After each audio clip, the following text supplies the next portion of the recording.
What's up, fight fans? Welcome back to the Elite Amateur Fight League, the EAFL, the nation's only team versus team, state versus state amateur fight league. The best of the best, from the east to the west in the EAFL. The future fights here. I'm Jim Grieshaber, been the voice of the EAFL from day one, and my partner, Frankie Saenz. Man, we've called a lot of fights together, Frankie, and here we are with a little breakdown of UFC 251, and we're going to let people know what's going on with the EAFL fighters as we head towards Season 4. We don't have a date yet. We don't have a venue yet. Obviously, COVID-19, the coronavirus, throwing a big monkey wrench in everybody's plans, but not tonight, man, not with the UFC. The lengths that they've gone to, and you have a fight coming up on August 1st, want to start with that, but the lengths that they've gone to put fights on right now, the number of tests, to just going across the world and doing Fight Island, it's unbelievable, man, what they've been able to do. So a guy like you still get to fight. Yeah, it's been a long time coming, Jim. Just kind of waiting around. I remember getting a call a few weeks ago, said, hey, probably about 8 weeks ago, said, hey, fights are potentially going to start again.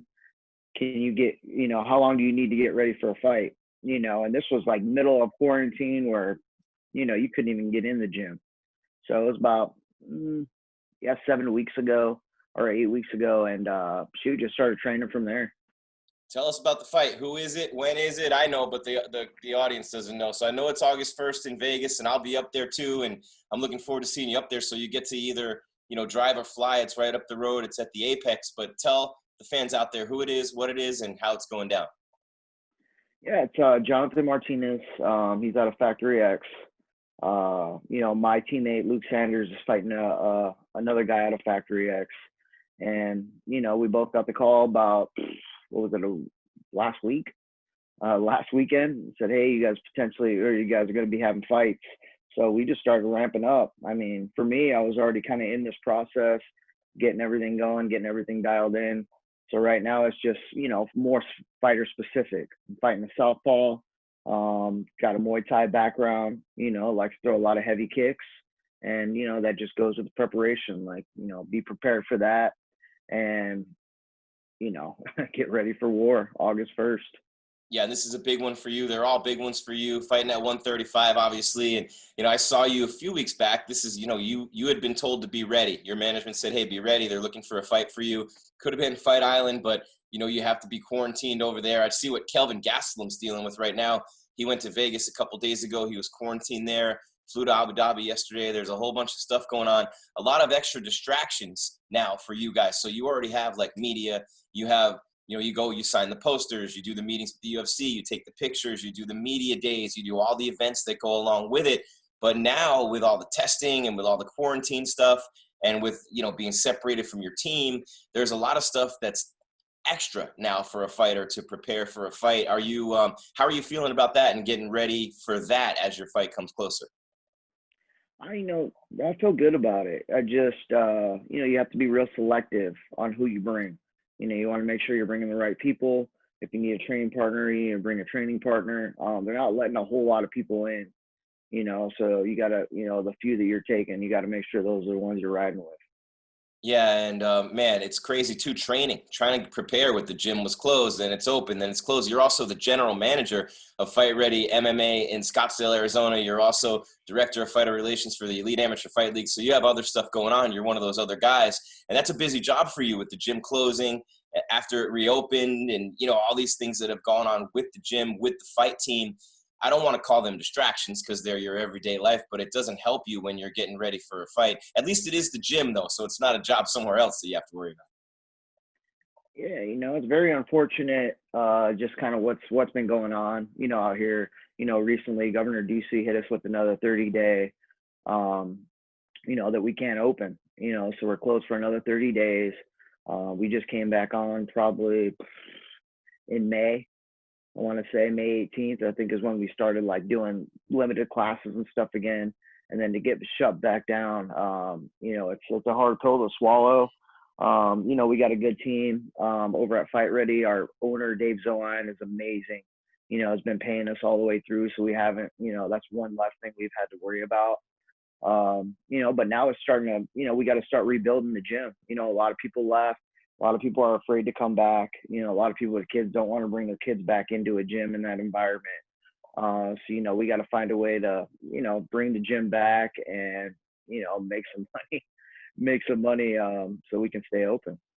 And it worked pretty well for your teammate and friend Henry Cejudo, obviously, when he beat Dominic Cruz. But it's definitely a challenge now for you to train and stay ready with the gym being closed. Luckily for you, you guys have all been tested, you and your training partners, and everybody's doing okay. So you got some guys that you're able to work with. But how much has it changed things for you preparing for a fight with all the restrictions that are going on and the scare of possibly, contracting COVID and then you can't fight at all? Luckily, like I said, like we have Dave Zoine in our corner. He's our owner. The day I got the call that said, "Hey man, get ready for a fight," I gave him a call. He's like, "Hey man, use the gym, use whatever partners you need." This is this is essential because this is your job. Like you have to get ready, keep it limited. Make sure everybody's good, taking everybody's temperature every day. And really, I just have a small team right now of just a few guys. I got Casey Tanner, Ramon Salazar, and Paris Stanford, and the coaching staff. Casey's fought on LFA, does a really good job. We saw him on an Elite Amateur Fight League card out in San Diego. You and I did a couple of years ago. And Paris Stanford, elite jiu-jitsu coach and fighter himself, has fought on LFA and other, bigger shows like that. And then Ramon Salazar, UFC veteran, been your friend and like a brother to you for, over a decade. So that's your team right there. And we'll talk to you more about your fight coming up as it gets closer. But we got a big one tonight, man. And you and I are actually doing an event together. But this fight card, UFC 251 with Gilbert Burns, they didn't want to pay Masvidal. It's kind of funny. We were doing a show in January in Florida, Ryan Quinn and I, and we had talked about how the news was breaking that Masvidal was going to fight Usman at International Fight Week, which was supposed to culminate tonight with the UFC card, right? Well, all of a sudden, everything, Masvidal actually texted Ryan Quinn during that show and said, hey, it's not official yet. They didn't want to pay him. They didn't want to pay him the money. And then, these fights get made on Fight Island. They still didn't want to pay him the money. It's a different ballgame when you're headlining International Fight Week than you are with no fans and you're across the world and it's pay-per-view. So they bring Gilbert Burns in off the win over Woodley. Well, then Burns gets COVID, and here comes Masvidal. They got to pay him. Here's a guy who started in backyards when they picked him up at a McDonald's parking lot to go fight guys in a backyard with Kimbo Slice. And now he's on 6 days' notice going across the world. He cut 20 pounds, made weight. It's unbelievable what this guy's done. But, Frankie, what it's done is it's boosted this card from here because you got, Holloway on that card with the rematch against Volko. You got Thug Rose, the rematch against Andrade. And somehow Peter Yan and Aldo's the title fight. I still can't understand that one. But I remember a local promoter I used to work for, he'd have a guy who was like 6-15 fighting in a title fight. And as the ring announcer, I'm going, what? I don't want to even announce this. I kind of feel like that with this one. But then you got Burns and you got Usman. And to me, Kamaru hasn't reached that level yet. So then all of a sudden, here comes Street Jesus going to the Middle East. And this card goes from here to here. Dana White says it's trending higher than any other fight card besides Conor and Khabib. I believe it. I was excited too when I found out Masvidal, was going to be the headliner. I mean, I'm a huge Gilbert Burns fan. Like the dude is incredibly talented and very tough. But yeah, he just doesn't have that, that star power that Masvidal has. And you want to see that game bred, like he's game every fight. So you just want to, like, for me, I think I'm going more Usman this one, just on experience and just wrestling background in general. But Masvidal is going to bring a fight. Oh, no doubt. And he's been all over the world. He's been in Strikeforce, Bellator, the UFC. The losses he has had are, split decisions, decision losses, and never really been a guy who gets finished. Didn't finish a lot of people, but all of a sudden last year crushes Darren Till. In the back, he hits Leon Edwards with the 3-piece in the soda. Then the knee against Askren. Diaz calls him out, wins the BMF. The Rock puts the belt around his waist. And you're a guy close to the same age as Jorge. He wasn't a famous guy. The real fans knew him, but the casuals, he wasn't on that level. And all of a sudden, throughout the course of last year, things just went nuts for him. Now he's a huge worldwide star. And here he is over there in the Middle East in Abu Dhabi. He's the reason this card is going so crazy in terms of buys, like you said. And I think it's an incredible story. He's from Miami. They've never had a champ there. He had a press conference yesterday. Guess what time he actually ended the press conference? Okay. He ended the press conference at the same exact number as the area code of Miami, 305. So I just believe it's his time. All the stars are aligning. It wasn't going to be his fight. Now it is his fight. So I'm going to go Masvidal on this one. I think he's going to finish Kamaru. And the reason I say that is because in talking to Ryan Quinn a couple days ago, you can see the interview right here on the EAFL platforms. He's trained with both Masvidal and Colby, good friend of George's. And he said Masvidal hits twice as hard as Colby. And if Kamaru got hit, albeit understanding that the threat of the takedown was there with Colby more than with George, of course, but and that's the wrestling part. But he said George hits twice as hard as Colby. So if he hits Kamaru like Colby was able to, Kamaru's going to be in big trouble. So that's why I'm going to go with Masvidal. I just think it's his time. Sometimes I think the stars just align. The universe is all lined up for you, and it's your time. And I just think it's his time, man. I mean, I think with the Usman Covington fight, like that was real personal, you know. So I think like Usman wanted to stand up, you know, and just beat him off, like two wrestlers just trying to beat the brakes off each other. You know, with this one, I think he's going to be a little more smart, probably work those transitions, work those takedowns, fake those takedowns, you know, get Masvidal on his heels and, you know, really start putting the pressure and just get him guessing. You know, I think he's going to be a smarter fighter this fight than he was the last fight. Like I said, I think it was an emotional fight for him. So he was out there just wanting to go toe to toe and knock Covington out, which I don't blame him. I know a lot of people do. You got Kamaru and I got Masvidal. What about Voko and Max, the rematch? I know Max is going to come back a lot smarter. That leg kick's not going to do what it did in the last fight for Voko, but this is a guy who was once 240 pounds. He was a 215-pound rugby player, now fighting at 145. So he has that big dude strength in the little dude body, and you know what that's like when you have to deal with that as a fighter. Max Holloway, one of the greatest champions of all time. This one could go either way, but I have to think that I like Max just because of his fight IQ and how great he is to figure out the riddle and pull out a win over Voko. I'm going to go Holloway by decision. Man, all right, we're going to go opposite again. I'm going to go Voko. You know, just the fact, like, I think this dude's a true champ. You know, he comes in. I like that he's like a shorter guy. You know, he comes in to fight. I think he's real smart. His IQ, you know, is real high. And I've trained with guys that have been like heavy guys in the past, and I don't know like what it is, but their leg strength is so freaking strong. Like, I don't know if it's because they're carrying this, you know, this extra weight around most of their life. But just some friends of mine, like, never lifted weights ever, you know, and they, you know, they cut down. You know, you get that in the MMA community. Like, guys that are bigger, they end up cutting down, fighting, but they got the strongest legs. And, you know, I've seen that countdown for him kicking that little pole the other day. You know, just strengthening those legs up. And, you know, I'm going to go with Voko on this one. It's funny how we learn a lot about you from your picks, man. The wrestler and the short guy. Oh man, that's my loyalty, man. That's where I'll go pretty much most of the time. I'm going with the wrestler. There's always the wrestler, man. And then in your weight class, Peter Yan and Aldo, and I think Sterling and Marias are the two best guys in the division with Henry Cejudo, your teammate, gone now. And, you know, somehow Peter Yan beats Faber and gets a title shot. Aldo's coming off a loss and gets a title shot. And to me, it cheapens things when you call a fight like this a title fight. And I think the UFC's better than that. To me, it's like the NFL calling, you know, like maybe, I don't know, let's say the Dolphins and the Dolphins and the Redskins, a Super Bowl right now. You know what I mean?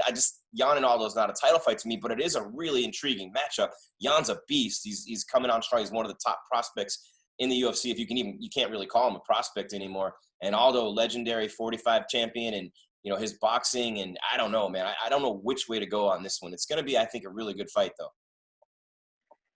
I believe so, too. I don't believe it's a title, you know, it's a title shot either. You know, I felt like there should have been a couple more fights, maybe Aljamain, Marlon, maybe have like some kind of semi, you know, 4 guys going at it, you know, to fight for the title. You know, but it is what it is. You know, Aldo's a vet. You know, I fought on the Aldo card, as you can see, like right behind me. And he's just crafty. You know, I was actually in the gym when Henry was getting prepared to fight Aldo. You know, so we're bringing in a lot of heavy leg kickers, you know, stuff that, you know, guys are going to beat your legs. And, you know, once that fight went away, you know, and then it ended up being Dominic Cruz, is just a completely different matchup, you know. But, you know, I'm going, oh, man, this is a good one right here. I think I'm going to go Aldo on this one. Yeah, I'm going to go Aldo. I see the poster behind you. You were on that fight card, the Aldo McGregor fight. Aldo's a really good boxer, and I mean straight up boxer. And McGregor's a world-class boxer to go 10 rounds with Floyd. But McGregor knocks Aldo out with that one punch. But people have selective memory, right? But you forget that Aldo landed at the same time and grazed him with a punch that missed, and his timing was off by that much. That's how good of a boxer he is to counter that McGregor shot and have that shot on the way at the same time.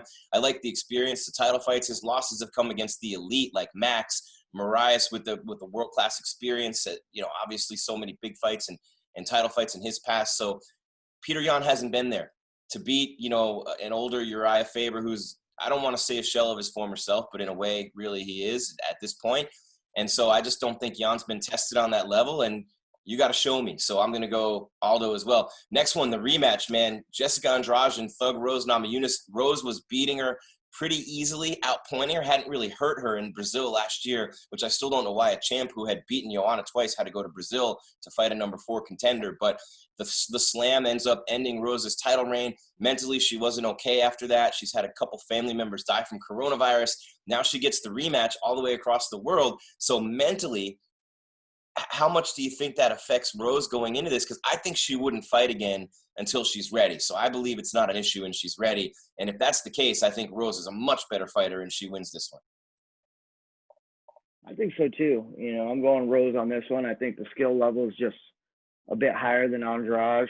And like you said, like it's hard coming back from a loss. Mentally, I can't understand that, being a champion and reigning champion, beating so many top contenders, and then taking that loss.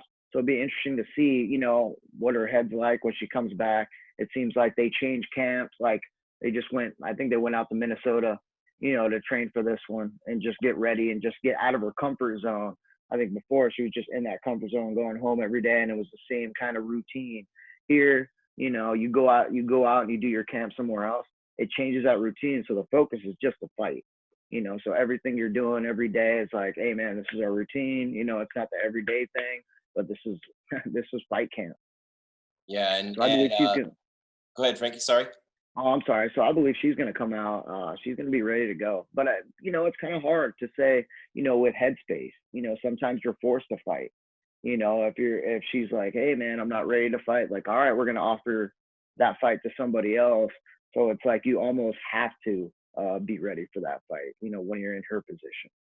All right, last one real quick. Paige Van Zandt probably will be her last fight in the UFC against Amanda Ribas. And Amanda is literally a beast, right? Here's a girl who, I don't know, man. I mean, Paige Van Zandt's been a poster girl for a while for a lot of reasons, and she's a good fighter, though. She's not a bad fighter. She's trained at Alpha Male. Her wrestling's gotten a lot better. Her striking's never been bad, but she never really lived up to that hype. And now in her last UFC fight, potentially, she gets one of the fastest rising stars in the flyweight division who could eventually challenge and give a hell of a fight to Valentina Shevchenko. Well, I mean, it's a good matchup. Like you said, I wasn't sure that this was Paige's last fight. Is this the last fight under contract? Yeah, against Amanda Ribas. Yep, tough one. Yeah, that is a tough fight, especially going in there, if she's trying to fight for her contract right now against a strong up-and-coming, superstar in the making. It's this is a good test, and this will let if she wins this fight, they'll probably re-sign her. I don't know. I mean, if she loses this fight, they might re-sign her just on star power alone. I know she brings a lot of fans, and really that's what it's all about, is how many people are watching you, how many people love you, how many people are invested in you. You got a story behind it, and I think she has a really good story.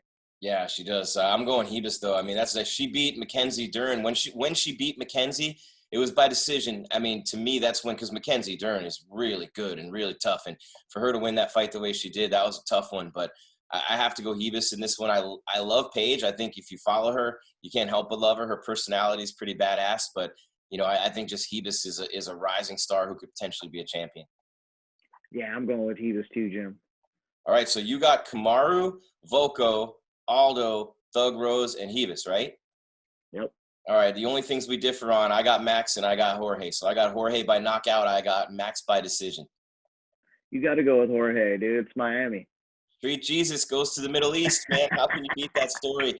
It's unbelievable. So I can't wait. You know, he's plus 210 too. So you throw $100 down, you win $210. All right, Frankie. Hey, before we wrap it up, and I know you got your fight coming up, we'll talk to you about that again soon. But you're the director of fighter relations for the EAFL, and we don't have anything lined up. So a lot of what you're going to be doing is going to be at our events, and we're doing season 4 in one location. You have all the teams there. You'll be busy with the fighters. What would you say to them? Because a lot of what you're going to be doing is kind of giving them guidance as a professional and a UFC fighter.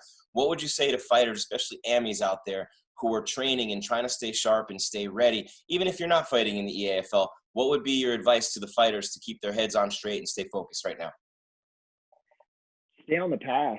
You know, a lot of us, you know, fighters, we have this goal, right? And a lot of us just fight, make it to the UFC, make it to the top.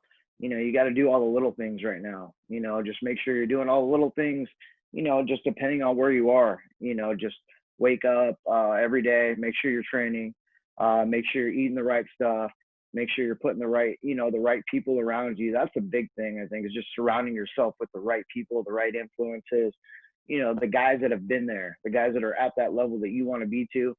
You know, try to hang out with those guys, be around those guys, see what they do, you know, like mimic them. Like, man, what do you do? How'd you get to where you got to? You know, and I think the more I meet, you know, guys like myself, you know, UFC guys and stuff, like, we're very similar. You know, it's almost like a fraternity, where it's like, dude, you know, when, like, Luke Sanders, for instance, like, he's from Tennessee, you know, he came down, we started training together. I'm like, man, this dude trains hard, you know, and that's just, it's an overall thing of guys in the UFC have worked their butt off to get where they are, you know, regardless of where they came from. The number one ingredient is hard work, you know, is just grinding every day, putting it in, and really just having that sight set on that goal. And my goal was always, like, to get in the UFC, you know, so every little thing throughout that, like, you know, even wins, like, oh, that's one step closer. That gives me one step closer. Even a loss, like, oh shoot, now I gotta really improve and, you know, come back a little bit stronger from losses. You know, like, instead of that one win, now I need 2 or 3. But, you know, just stay on the course, make sure you train every day. You know, if you can get in a gym, get in a gym. I know in Arizona it's hard right now to get back into a gym, but do the little things. You know, shadow box in the park. You know, run. You know, make sure you're hitting your cardio every day. You know, watch a lot of video. You know, there's a lot of different things you can do to push that needle in that direction that you need to get to. You just got to do the little things. And I think the little things make a big difference. Isn't this your 10th UFC fight coming up? Yep. 10th in the UFC. 10. Not many guys make it to that number percentage-wise, Frankie, and made it in your 30s. Former King of the Cage champ, took the long route to get there. So when Frankie's telling you to stick to that process and follow your dream and keep putting in the work, there's a guy who did it. He had to grind it out day in and day out every day for years before he got the call to go to the UFC. He's managed to stay there for 10 fights. What an unbelievable story. Coached so many young athletes along the way. So when this guy talks fighters, you need to listen to him. There's a reason why he's our director of fighter relations and our analyst, man. Can't wait to call fights with you again soon, brother. Yeah, Jim. I can't wait, man. I can't wait till this new season kicks off again. I'm excited about everything in store with the EAFL. Big things coming. You guys just stay tuned. All right, Jim Grieshaber, Frankie Saenz, the EAFL, the Elite Amateur Fight League. The team versus team, state versus state, the best in the East, the best in the West, the best in between. Unbelievable. The best amateur fighting in the world right here. The Elite Amateur Fight League. The future fights here.